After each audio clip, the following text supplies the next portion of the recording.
dari Universitas Muhammadiyah Profesor Dr. Hamka, jurusan Pendidikan Geografi. Di sini saya akan melakukan PLP 1, yaitu pengenalan lapangan persekolahan di SMA Negeri 2 Cilengsi.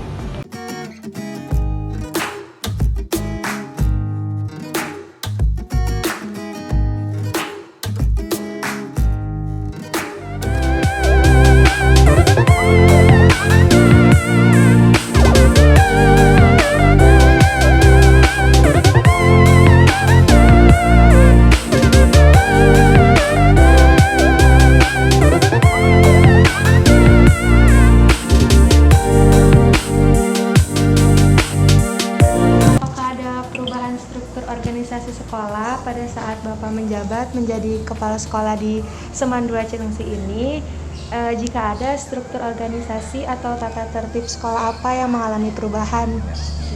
Saya hafal pertanyaannya. Jadi begini, pertama saya diangkat di SMA Negeri 2 Cilengsi itu pada tanggal SK-nya itu per 10 Juli 2020.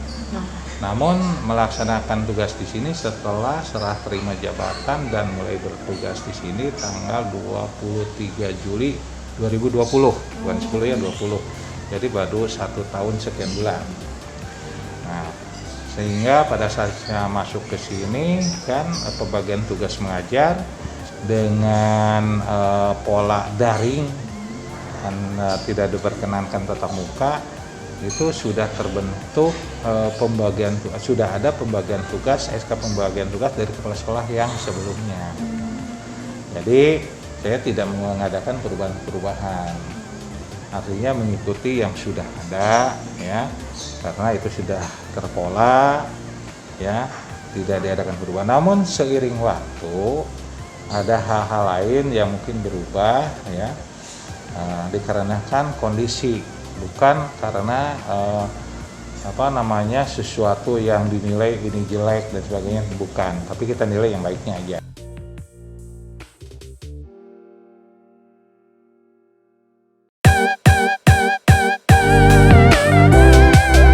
Adik-adik dari UHAMKA, bagaimana media atau yang digunakan oleh Dewan Guru ya, semuanya sama Dewan Guru ya, termasuk geografi juga,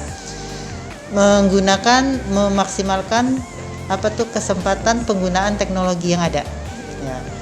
Dalam pelajaran pengajaran itu menggunakan pertama ya Google Meet ya kan, dan Zoom juga ya, karena Zoom, apalagi Zoom dikoordinir oleh BK. Jadi kalau pagi jam 7 itu BK sudah nge-share ke grup ya, dan khusus guru yang mata pelajaran yang pertama ya, daring pertama, itu sudah nge-share ke grup masing-masing, ke grup mapel ya. Jadi ada pakai room 1 sampai room 4. Nah, jadi Zoom ya kan, Zoom itu bukan guru mapel yang buat, langsung dikoordinir oleh BK ya. Jadi sama thread jadwalnya. Nah, itu sekolah ya, sekolah juga fleksibel ya, nggak harus itu aja ya. Kemudian untuk tertentu ya, karena kita kan tidak menutup kemungkinan pasti ada halangan ya kan, misalkan ada salah satu kegiatan vaksin ya, vaksin itu otomatis siswa itu di non KBM kan 2 hari ya. Itu BK tidak men-share untuk Zoom, dikembalikan kepada gurunya ya, dikembalikan ke gurunya ya, pakai Google Meet terserah. Tanya jelas Zoom, Google Meet, kemudian WA juga ya, untuk memperlancar berhubung untuk komunikasi ya, Telegram ya. Dan itu yang tatap muka ya. Yang penugasan ada, karena di sini di samping daring ada penugasan. Ada penugasan. Jadi daring gurunya wajib memberikan materi di sekolah, wajib. Ya kan? Penugasan fleksibel. Tuh. Itulah kita tetap bersyukur dengan teknologi yang ada. Coba kalau terjadinya tidak ada teknologi sekarang, sudahlah mati betulan, nggak mati suri lagi. Untuk penugasan pengumpulannya lewat WA gitu Bu? Ya, penugasan itu kembalikan ke guru lagi.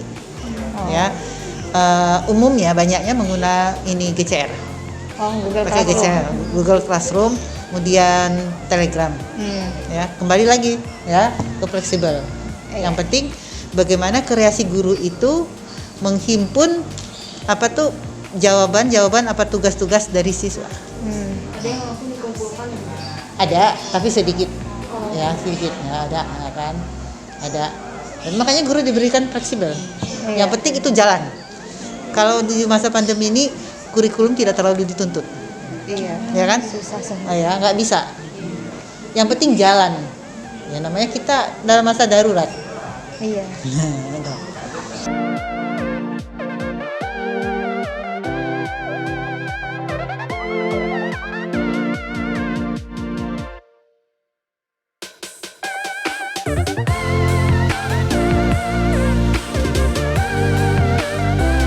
Berdirinya Seman 2 Cilengsi ini Pak, dan sampai saat ini prestasi apa saja yang sudah Ini berdirinya tahun 2014 ya. Dulu itu kan ini menginduk ya ke SMA Negeri 1 Cilengsi. Tempatnya itu pernah di SD 2 tuh yang Kecamatan Lama. Kemudian di SMA Negeri 2 Cilengsi. Kemudian tahun 2014 ke sini ya. Ke sini waktu dulu ini tidak seperti sekarang ya. Sekarang udah indah lah ya gedungnya ya. Dulu tidak seperti ini, hanya beberapa gedung saja. Kemudian pagar juga pakai pagar dari bambu. Dulu itu pakai bambu tuh ya. Sampai-sampai satpam itu menunggunya pakai payung. Sekarang ada gerbangnya. Itu tahun 2014. Kemudian penegrian 2015 dan berkembang sampai dengan saat ini ya. Dan kita pun alhamdulillah menjadi sekolah terbanyak peminatnya se-Kabupaten Bogor. Ini nomor 1 nih ya. Terus bergulir menjadi sekolah yang banyak peminatnya. Kemudian ya sebagai sekolah pasti ada prestasi akademik dan non akademik ya. Yang akademiknya kita pun mengikuti berbagai perlombaan yang diadakan oleh dinas terkait ya, dinas pendidikan, dinas pemuda dan olahraga ya. Kita mengikuti berbagai kegiatan yang ada di kaitannya dengan pendidikan ya. Kemudian di bidang olahraga juga ya, kita badminton, kemudian pramuka, kemudian paskibra, kemudian seninya yang paling menonjol adalah tari saman ya. Kemudian juga tim Marawis di Rohis itu juga mengikuti kejuaraan-kejuaraan. Nah, tapi sampai kurang lebih 2 tahun ke belakang ya, itu kan tidak ada kegiatan karena ada pandemi. Jadi prestasinya kalau disampaikan banyak sebelum pandemi. Kita alhamdulillah selalu ikut serta ya, aktif mengikuti berbagai perlombaan yang diadakan. Pencaksilat kita pernah juara 1 ya. Kemudian badminton juara 1. Kemudian basket juara 1 juga ya. Kemudian voli juga juara 1. Kalau seni yang sering banyak tari saman ya yang juara 1. Kemudian juga ikut OSN ya, FLS 2N, semuanya diikuti. Apa saja kegiatan seremonial formal yang biasa dilakukan di sekolah, dan apakah di saat pandemi ini kegiatan tersebut dapat dilakukan atau dirubah menjadi kegiatan yang lain? Iya, seremonial formal yang sering dilakukan adalah ya peringatan hari-hari besar ya, misalkan PHBI kan ya, Isra Mi'raj, kemudian Maulid ya, kemudian Tahun Baru Hijriah, kemudian upacara ya, upacara 17 Agustus, upacara Hari Pramuka, upacara Hari Kebangkitan ya, kemudian upacara yang harus diadakan oleh pemerintah itu tetap diadakan ya. Kemudian pelantikan pengurus OSIS dan MPK pun dilakukan secara seremonial formal ya. Nah, karena terjadinya pandemi otomatis itu tidak bisa dilaksanakan ya. Nah, untuk menggantikannya seperti misalkan upacara itu kan rutin ya, seminggu sekali tiap hari Senin pasti harus diadakan. Nah, itu diganti dengan pembentukan karakter yang dilakukan secara online ya. Jadi siswa tingkat 10, 11, 12 itu masuk ke Zoom meeting, kemudian diberikan jadwal disampaikan oleh pemateri tentang pembinaan karakter ya. Itu setiap hari Senin dilakukan sebagai pengganti dari acara seremonial.